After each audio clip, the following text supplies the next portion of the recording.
안녕하세요, 여러분들. 오늘은 국가 권위와 그 다음에 시민에 대한 국가의 의무 한번 정리를 할게요. 우선 중앙에 국가 권위라고 한번 적어보자. 국가 권위. 일단 말뜻 자체가 여러분들 조금 어렵죠. 국가 권위라는 게 뭘까? 그러면 국가 권위라는 이 단어의 말뜻 한번 먼저 정리를 할게요. 국가 권위라는 말의 의미는 일단은 국가가 권위를 가지기 때문에 시민들한테 통치할 수 있다라는 말입니다. 통치할 수 있는 권리다. 그 다음에 국가가 권위를 가지기 때문에 시민들한테 뭐 할 수 있는 거야? 그렇지. 세금 내라. 그 다음에 뭐 요새는 코로나 때문에 뭐 집합 명령을 내리기도 집합하지 말라는 그런 금지 명령을 내리기도 하죠. 그러면 이렇게 모이지 마라. 뭐 아니면은 뭐 세금 내라. 이렇게 국가가 시민들한테 이러한 명령을 내릴 수 있는 권리를 우리가 국가 권위라고 하는데, 그런데 이러한 가장 중요한 건 뭐냐면 이러한 국가의 권위는 무엇을 위해서 발휘되어야 될까? 이 문제죠. 국가 권위는 그지 국가의 통치자를 위해서 그런 권한을 가지는 것이 아니라 결국에는 누구를 위해서 국가 권위가 행해져야지 정당화될 수 있는 것일까? 그치, 바로 시민이죠. 시민. 시민을 위해서 국가 권위가 발휘가 될 때 그것이 국가 권위가 정당해질 수 있는 거죠. 요것을 한번 정리를 해보고, 자, 국가 권위라는 것은 뭐다? 국가가 권위를 가지고 있기 때문에 통치할 권리도 있고, 그 다음에 명령할 권리도 있다라는 거죠. 그 다음에 가장 중요한 것은 뭐다? 이러한 국가의 권위는 무엇을 위해서 행사되어야 될 때 정당해진다? 그렇지. 시민을 위할 때. 그 다음에 이러한 그 다음에 구체적으로 국가의 권위는 어떻게 발생하는지에 따라서 크게 네 가지 관점으로 나누는데, 이것을 뭐라고 얘기를 하냐면 국가 권위의 정당화 근거라고 표현합니다. 말이 어렵죠, 여러분들. 자, 국가 권위의 정당화 근거.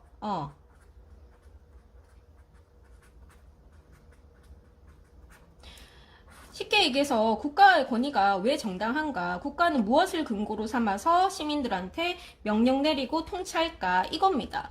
시민들에 대해서 국가가 통치할 수 있고 명령 내릴 수 있는 권한은 무엇을 근거로 삼는 것일까? 이거거든. 그게 크게 동양의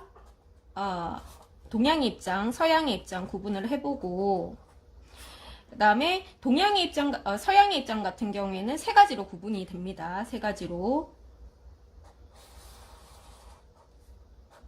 동양의 입장은 한 가지만입니다. 동양 사상 하면은 유교, 불교, 도가입니다. 유교, 불교, 도가 중에서 국가의 역할을 강조하는 사상은 어떤 입장이죠? 유교의 입장이죠. 오늘은 유교의 입장 중에서 교과서 내용 중에 다뤄지고 있는 맹자의 입장만 정리를 한번 해보도록 하겠습니다. 여러분들, 유교하면은 어떻게 살라고 얘기합니까? 그지? 도덕적으로 살라라고 얘기하지? 그지? 그러면 인간은 왜 도덕적으로 살아야 되지? 그지? 인간은 도덕성을 가지고 있다라고 얘기를 하는 거죠. 이때 말하는 도덕성을 공자는 뭐라고 표현했었어? 공자 선생님은 인이라고 표현을 하셨죠. 그 다음에 맹자 선생님은 뭐라고 표현하셨습니까? 그렇지. 인의 예지, 이런 얘기를 하잖아요. 인의 예지, 사덕이 있다라고 표현을 하잖아요. 그죠? 아무튼지 간에 인간은 도덕성을 가지고 있다. 그래서 도덕적으로 살아라는 것이 유교의 핵심적인 포인트인데, 그러면 과연 인간이 가지고 있는 이런 도덕성은 누가 주셨을까? 그렇지. 하늘이지. 하늘. 그래서 유교의 기본적인 하늘에 대한 입장은 도덕신으로 여깁니다. 하늘을. 도덕신. 인간에게 도덕적인 명령을 내리고, 그 다음에 도덕적으로 사는지 안 사는지에 대해서 항상 관리 감독하는 그런 입장, 관리 감독하는 입장을 지닌 존재다라고 해서 도덕적 주제자라고도 표현합니다. 도덕적 주제자. 관리 감독하는 그러한 존재를 하늘이라고 합니다. 그러면 이런 하늘이라는 신을 섬긴 동양 사람들은 동양 사람들의 입장에서 봤을 때 국가의 권위도 역시 누구로부터 받은 것이다? 그렇지, 하늘로부터 부여받은 것이다. 하늘로부터 누가? 그렇지, 군주가 무엇을 부여받았다? 그렇지, 통치권을 부여받았다. 세상을 도덕적으로 만들라는 그러한 무엇을 받은 것이다? 그렇지, 하늘로부터 부여받은 명령, 하늘의 명령 두 글자로 뭐라고 할까? 그렇지, 천명이라고 하죠. 천명을 부여받았다. 어떻게? 하늘의 천명은 뭡니까? 그렇지, 세상을 도덕적으로 만들라는 천명을 군주에게 내린 것이죠. 그래서 하늘은 기본적으로 군주에게 어떤 명령을 하냐면, 그렇지, 백성을 평안하게 백성들이 평안하게 살 수 있도록 백성을 위하는 정치를 해라라고 명령을 내리는 거거든. 근데 군주에게 어떤 명령을 내린다고? 그치, 백성을 위하는 정치를 해라. 이 백성을 위하는 정치를, 백성을 위하는 정치를 하라는 것이 군주가 하늘로부터 부여받은 뭐라고? 하늘의 천명이라는 거지. 하늘의 천명이 뭐야? 백성을 평안하게, 백성들이 평안하게 살 수 있도록 그렇게 세상을 다스리고 백성들이 도덕적으로 살 수 있도록 그렇게 백성을 위하는 정치를 하는 것이 군주가 하늘로부터 부여받은 천명이라는 거지. 쉽게 얘기해서 이것을 또 뭐라고 표현하냐면, 군주는 통치를 할 때 무엇을 근본으로 삼아야 된다? 그렇지, 백성을 근본으로 삼아야 된다. 통치의 근본은 뭐다? 통치의 근본은 백성이 있다라고 얘기를 하는 겁니다. 이렇게 통치의 근본을 백성으로 삼는 사상이나 태도를 뭐라고 얘기를 하냐면 민본주의라고 합니다. 민본주의. 다시, 자, 민본주의는 뭐야? 통치에, 나라를 다스릴 때 근본을 누구를 근본으로 삼는다? 그렇지, 군주 자체가 아니라, 군주 스스로가 아니라 백성을 근본으로 삼는다. 백성을 근본으로 삼는다. 이 말이 뭘까? 결국엔 이 말이잖아, 그지? 백성을 위하는 정치를 하라는 겁니다. 이것이 뭐다? 하늘의 천명이라는 거지. 됩니까? 그러면 백성을 위하는 정치를 하려면 어떻게 해야 될까? 그렇죠.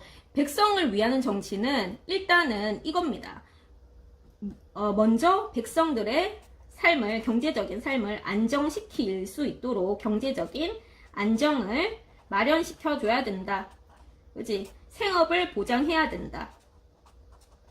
자, 경제적으로 안정이 되려면, 백성들이 경제적인 안정이 되려면 일정한 뭐가 있어야 되지? 일정한 재산이 있어야 되겠죠.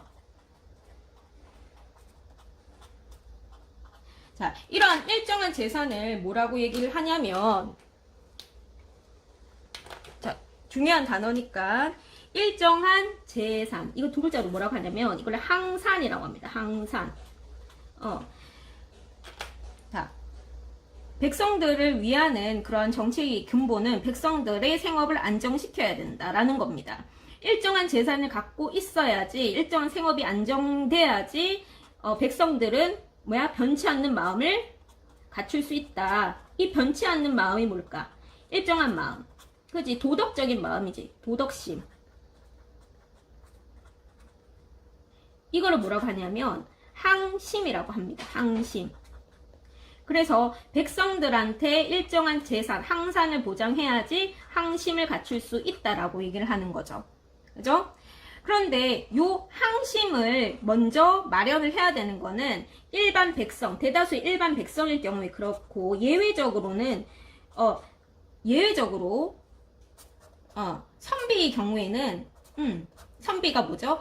도덕적인 수양을 통해서 도덕적인 인격을 갖춘 인격자를 얘기를 하죠. 선비의 경우에는 예외적으로 재산이 있든지 없든지 간에, 자, 있든지 항산이 있든지 없든지 간에 무엇을 유지할 수 있다? 항심이 유지될 수 있다. 항심이 유지될 수 있다라고 표현을 하는 점, 요거랑 차이를 둬야 되겠죠. 됩니까? 그래서 맹자가 강조하는 것은 바로 통치자는 마땅히 누구를 위한 정치를 해야 된다? 그렇지. 백성을 위하는 정치를 해야 된다. 이런 얘기를 하는 거죠. 백성을 위하는 정치. 그런데 이 백성을 위하는 정치를 하지 않고 군주가 자기 마음대로 이렇게 자기를 위한 정치, 자기 개인의 이익을 사리사욕을 위해서 나라를 함부로 다스린다면 군주는 어떻게 해야 될까? 천명을 저버리는 거죠. 하늘의 명령을 저버리는 거지. 그러면 이 군주는 어떻게 해야 돼? 그렇지. 교체해야 돼. 다른 군주로 교체해야 돼. 그러니까 이 군주는 천명을 어긴 군주는 어떻게 해야 된다는 거야? 바꿔야 된다라는 거야.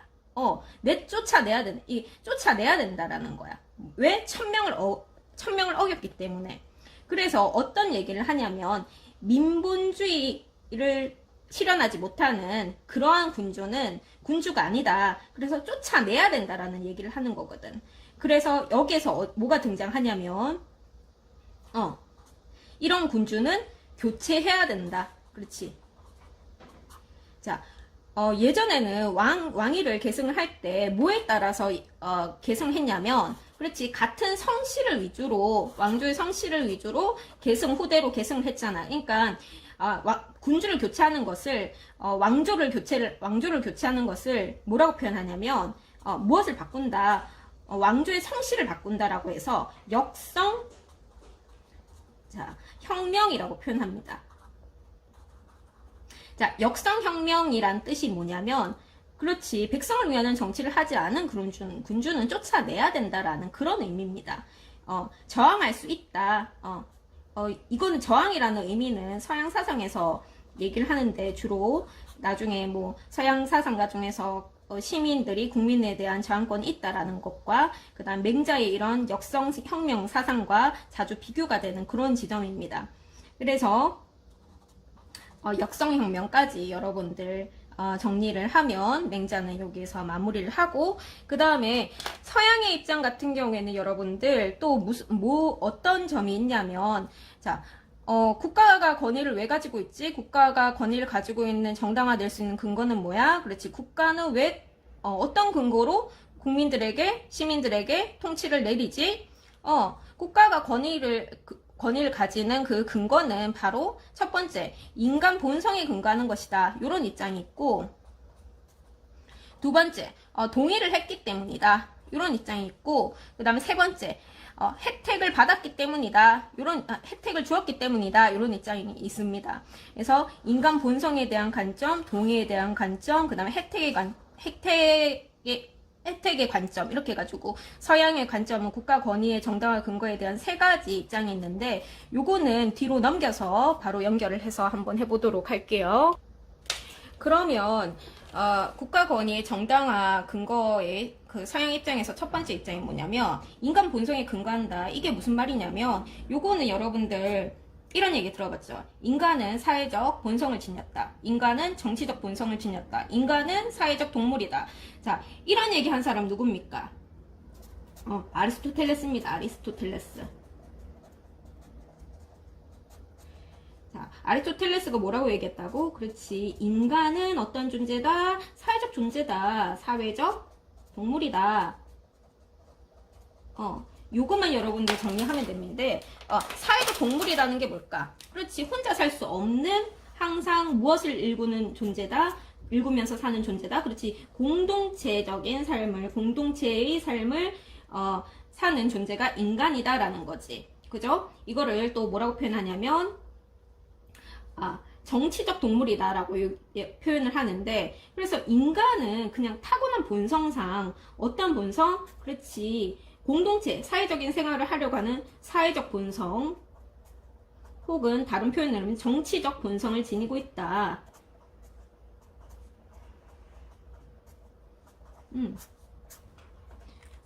자, 사회적 본성, 정치적 본성은 쉽게 얘기해서 그냥 이렇게 생각을 하면 됩니다. 공동체의 삶을 그러니까 타고난 본성상 공동체의 삶을 사는 존재라는 거지. 그래서 항상 혼자 살 수 없고 무리지어서 살아가는 존재라는 거죠. 그죠?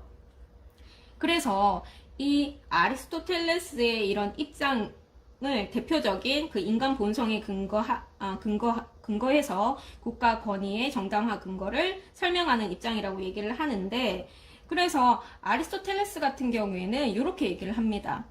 자, 인간은 항상 공동체 안에서 생활을 한다. 인간은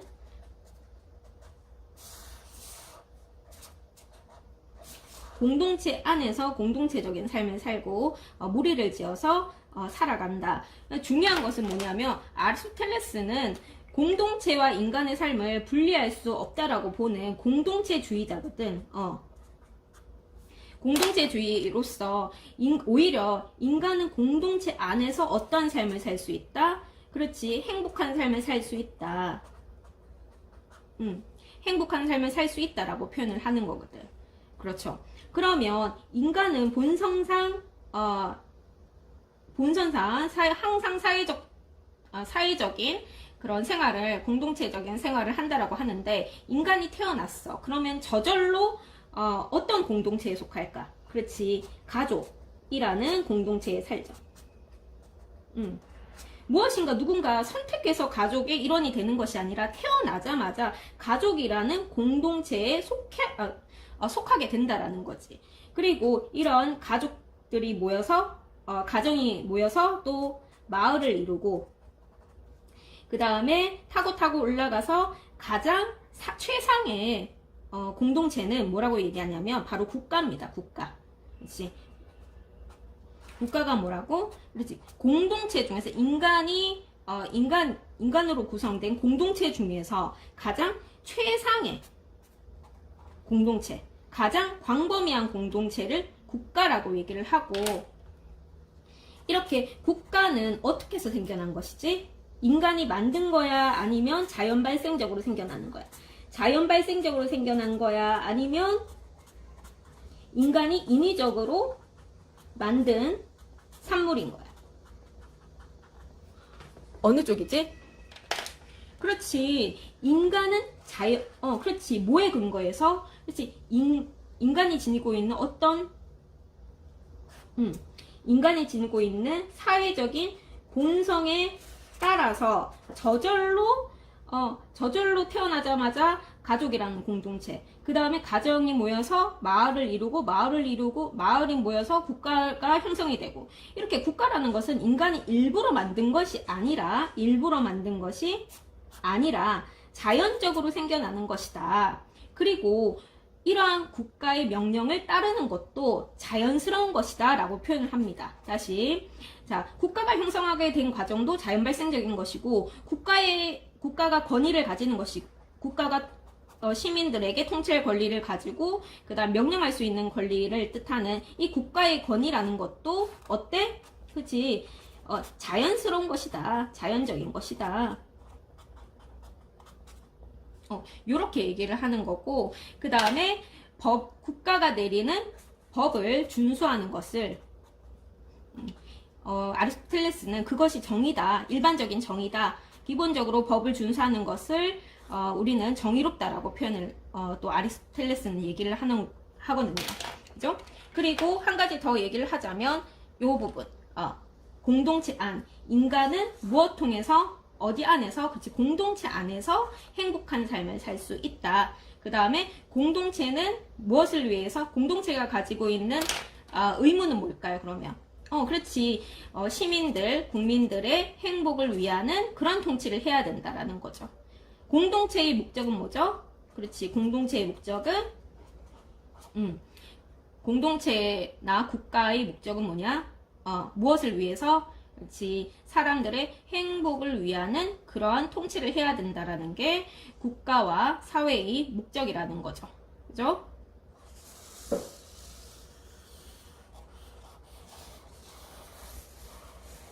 그리고 두 번째, 시민들의 동의에 근거했다라는 게 뭐냐면, 동의는 뭡니까, 여러분들? 뭔가 약속을 했다라는 거지. 시민들이 약속했어. 그렇기 때문에 국가에는 권위를 가지고 있는 거야. 요런 시점입니다. 동의는 약속의 의미를 가지고 있다. 약속이라는 것은 우리는 계약으로도 표현을 할 수가 있겠죠.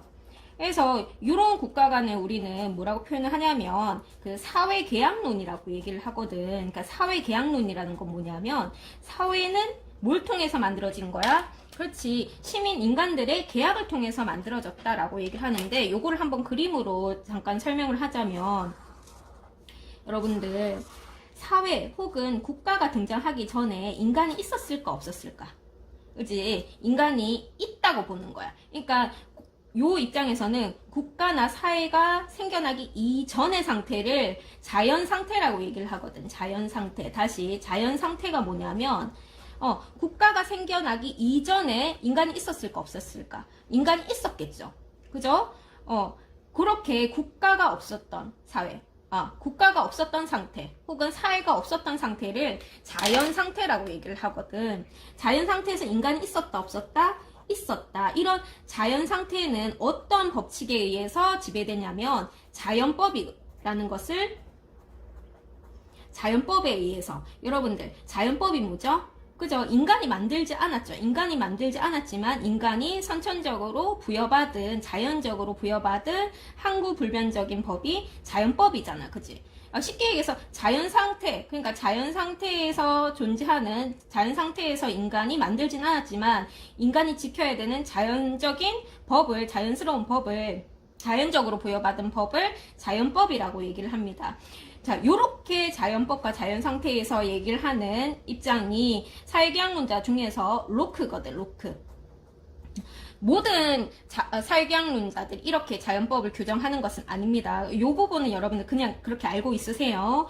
요거는 약간 조금 심하기 때문에 자연 상태에서 사람들은 뭘 따르면서 살고 있어? 그렇지. 자연법에 따르면서 살고 있거든. 그래서 자연법상으로서 인간은 어떠한 권리를 부여받았냐면 다시 자연법에 근거해서 인간들이 가지고 있는 권리를 뭐라고 얘기하냐면 자연권이라고 합니다. 다시 자연권이 뭐냐면 인간들이 자연 상태에서 누릴 수 있는 권리를 자연권이라고 하고 이 자연권이라는 것은 무엇을 근거로 삼는 거야? 그렇지. 자연법을 근거로 삼는 거야. 다시 자 자연 상태에서 여러분들 자연 상태에서 사람들이 지켜야 되는 법을 뭐라고 한다고? 그렇지. 자연법이라고 합니다. 자연 상태에서 사람들이 지켜야 되는 법을 자연법이라고 하고 자연법을 근거로 삼아서 자연법에 의해서 부여된 인간들이 가지고 있는 기본적인 권리를 자연권이라고 합니다. 그래서 이 자연권을 쉽게 얘기하면은 여러분들 혹은 뭐 기본권이다 혹은 자 인권이라고도 표현을 해도 됩니다. 인간이 자연적으로 부여받은 권리, 기본적인 권리를 인권이라고 하잖아. 대표적인 예로 이런 것들 생명에 대한 권리, 그 다음에 자유로울 권리, 그 다음에 평등할 권리, 그 다음에 로크 같은 경우에는 특이하게 재산에 대한 권리도 자연권이라고도 표현을 하거든. 재산권. 그런데 봐라. 여기 자연 상태에서는 공통인 권력이 있어 없어? 뭔가 사람들 간에 갈등이 생겨났을 때 중재할 수 있는 공통의 권력이 있어 없어? 없지. 그래서 사람들끼리 그런 갈등이 생겨났을 때 사람들의 이런 기본권, 즉 자연권을 충분히 보장할 수 있는 그런 장치가 없단 말이야. 그래서 불편하겠지. 그래서 사람들이 우리 그러지 말고 국가를 한번 만들어서 국가 안에서 국가를 통해서 우리가 권리를 보호받자라고 얘기를 하는 겁니다. 다시 자 국가는 왜 생겨나게 된 거야? 그렇지. 시민들의 권리를 보호하기 위해서 국가가 생겨난 거야. 그지? 한마디로 국가는 자연적으로 생겨난 거야? 아니면 인간이 일부러 인위적으로 만든 거야? 뭡니까 여러분들? 어느 쪽이에요? 자연적으로 그냥 생겨난 거야? 아니면 인간들이 계약을 통해서 일부러 만든 거야? 자신들의 권리를 이거지, 그지? 자연적으로 발생했다는 게 아니라 인위적으로 만든 거죠. 무엇을 위해서? 권리를 보호하기 위해서. 그렇다면 국가의 권리는 뭘 통해서 정당화된다라는 거야? 그렇지. 시민들의 권리를 보호하는 선에서 국가가 존재할 수 있는 이유가 있는 거야. 국가는 왜 존재하지? 그렇지. 시민들의 권리를 보호하기 위해서 존재하는 거야. 근데 국가가 만약에 시민들의 권리를 보호하지 않는다면 국가의 권위는 계속 유지될까 상실될까? 그치? 상실되는 거죠. 이런 권위에 대해서는 시민들은 어떻게 할 수 있다? 저항할 수 있다라고 얘기를 합니다. 저항할 수 있다. 시민들의 권리를 보호하지 않는 그런 국가는 그렇지 그 권한을 상실한다. 즉 시민들에 의해서 시민들은 국가 권위에 대해서 저항할 수 있다라고 얘기를 하는 거거든. 여기 101쪽에 보면 이 로크의 통치론이 나오거든요, 여러분들. 여기서 무슨 말이 나오냐면 그 로크의 사회계약론 입장 중에서 하나의 챕터가 나오는데 사람들은 사회에 들어갈 때 그들이 자연 상태에서 가졌던 평등, 자유, 집행권을 이 집행권이 뭐야? 그렇지 자유를 집행할 권리, 자유롭게 살 권리, 그지? 뭐 밥 먹고 싶으면 밥 먹고, 그다음 마스크 쓰고 싶으면 마스크 쓰고, 마스크 벗고 싶으면 마스크 벗고, 집회 가고 싶으면 집회 가고, 이러한 무한정의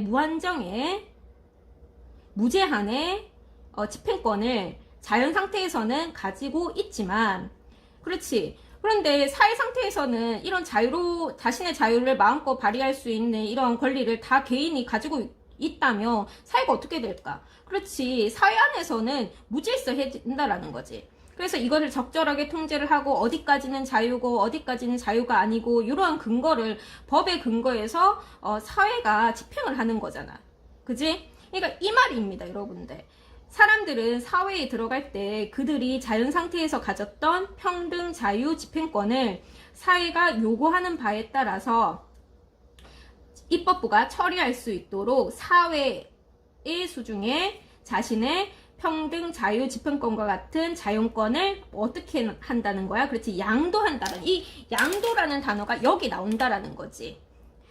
자, 양도함으로써 내 거를 넘겨줘서 이제 난 손해봤어, 이게 아니라, 그러나 그것은 오직 모든 사람이 그 자신의, 그의 자유, 그의 재산을 더욱더 잘 보존하려고 하는 의도에서 생겨나는 것이다. 무제한으로 집행할 수 있는 자유를 우리는 자연 상태에서 누렸지만, 의 자연 상태를 포기하고 사회 상태로 우리가 사회를 만든 데에는 뭐 때문이야? 그렇지, 더 큰 자유를 위한 것이라는 거지. 그죠? 그런 의미에서 선생님이 이 양도라는 단어와 자연 상태에서 누렸던 무제한의 그런 자유를 국가 안에서는 어떻게 이제 국가의 법에 의거해서 이제 국가의 권위에 의거해서 우리가 그런 자유를 할 수 있고, 자유의 범주라든지 어디까지가 자유고 어디까지가 자유고 아니라 이런 것들을 국가에서 요구하는 바에 따라서 국가의 권위에 의거해서 우리가 보호받고 발휘할 수 있다라는 점이지. 됩니까? 다음이 바로 혜택인데, 요거는 뭐냐면 혜택을 줬으니까 국가가 시민들에게 혜택을 주었으니까 시민들은 국가의 명령을 따를 의무가 있다. 그래서 어떤 의미? 어째 보은의 의미라고 표현을 하거든. 다시 국가가 시민들에게 다양한 혜택을 줬어. 그러니까 여기에 대해서 은혜를 갚는다가 보은이잖아, 그지? 혜택에 대한 보은의 의미로서 국가의 명령을 따르는 것이다. 이렇게 얘기를 합니다, 혜택은. 그리고 기본적으로 국가는 왜 있을까? 시민들, 인간들에게 혜택을 주기 위해서 존재한다라고 표현하거든. 국가의 존재의 이유는 뭐다? 시민들에게 혜택을 주기 위해서 존재하는 것이다. 그리고 시민들은 국가의 명령을 왜 따라야 되지? 그 혜택을 주었으니까, 혜택을 받았으니까 국가의 명령을 따라야 된다라는 거지. 이때 말하는 국가가 시민들에게 주는 혜택은 크게 두 가지 차원으로 나눌 수가 있습니다. 국방, 치안, 경찰관들이 하는 경찰관 선생님들이 하는 국방, 치안, 그다음 각종 사회 서비스, 이런 것들, 모든 사람들이 누릴 수 있는 이런 공공의 서비스를 우리는 공공재라고 하죠. 공공재. 공공재도 혜택이고, 국가가 국가로부터 받는 혜택이고, 그 다음에 두 번째는 뭐냐면, 여러분들 요거는 단어가 조금 어려워. 자, 국가가 사람들의 갈등을 중재하기 위해서 통제하기 위해서 발의하는 규정을 제도 혹은 법률이라고도 얘기하는데 이런 것들을 통틀어서 뭐라고 얘기하냐면 관행이라고 얘기합니다. 관행. 쉽게 얘기해서 그냥 제도나 국가가 집행하는 제도나 법률을 관행이라고 한다라는 거. 이 관행도 일종의 혜택에 포함된다라는 거 여러분들 여기서 자꾸 들어가면 되고요. 그 다음에 이러한 혜택, 그러니까 만약에 그러면 여러분들 이렇게 혜택을 못 받아. 이제 국가로부터 받는 혜택이 없어. 중단돼. 그러면 여러분들 국가의 권위가 그대로 유지가 될까? 아니면 국가의 권위는 상실될까? 그렇지. 더 이상 국가의 권위는 가지고 있지 못한다. 국가의 권위는 상실된다라는 포인트도 여러분들 잡아야 됩니다. 자, 혜택을 뭐라고 해? 이익. 그렇지. 국가는 시민들의 이익을 위해서, 이익을 주기 위해서 존재하는데 이익을 주지 않는다면은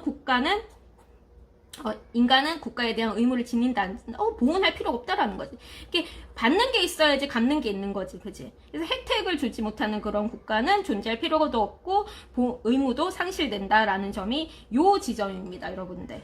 됩니까? 자, 그래요. 여러분들, 여기까지 일단은, 정리를 하고, 참고로, 요런, 국가 권위에 있어서 혜택의 관점을 지니고 있는 사람은 서양 사상가 중에서 휴미라는 사람이 있거든. 휴미라는 사람이 대표적인 사상가구나. 근데 요 휴미라는 요 말은 그 사상가의 이름은 교과서에 등장하지 않기 때문에 여러분들 요거는 그냥 참고로 알아두면 됩니다. 서양 사상가에서는 요런 세 가지 입장이 있구나.